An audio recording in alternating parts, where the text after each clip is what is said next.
As far as the deputies are concerned, they're not out of the woods as of yet. Sheriff DeMayo said that he did question them as to what happened at the scene that night, but he hasn't seen the dash cam video, he said, or Stephen Lee's video as of yet. He said that he put them all back on duty, stating that he was only concerned if they were a threat to the general public, and he determined that they were not. He's asking an independent agency to conduct the investigation and going to take their recommendations as to any disciplinary action if need be.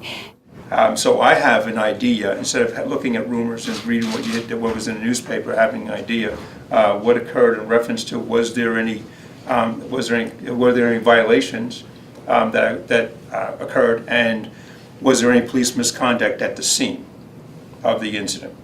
I'm not going to the arrest. That's going to be handled in the correct form. DA Brian Kunze basically said it's going to the Attorney General. At the time, I informed Lieutenant Medina that we would not be handling the internal affairs investigation. We'd be handling anything that was time sensitive and anything that had to do with getting me information so I can go to the public, who I am responsible to, the citizens of Nye County, who are my chain of command. District Attorney Brian Kunze said that he has a conflict of interest because he is the attorney for Nye County. So he's decided to forward this case to the Attorney General's office to look into the alleged theft of the signs.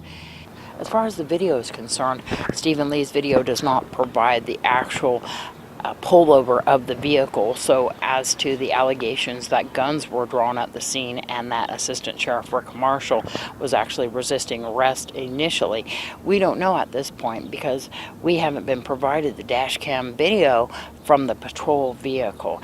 If in fact we are provided with that video, we of course will be showing you that too as well.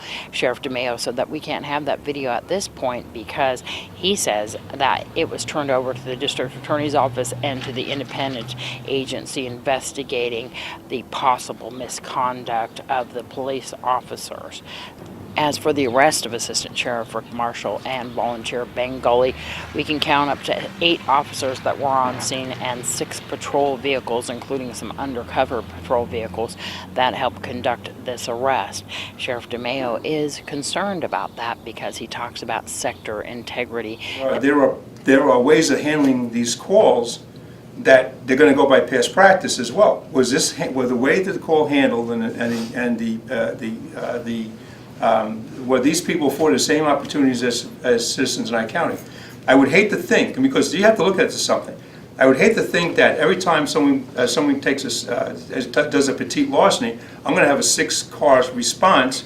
He also spoke a little bit about the bank robbery that we recently had, and that 2 patrol vehicles were there on scene for an armed robber. This is what attorney Adam Levine from the Law Enforcement Association said as to the number of deputies that responded to the arrest. Unfortunately, when a law enforcement officer is put in a position of having to potentially arrest one of his supervisors, it is in the best interest of that officer to have multiple witnesses there so they're not placed in the jeopardy position of having it be their word versus the word of their supervisor, who of course has control over their careers. This is Deanna O'Donnell for News 46.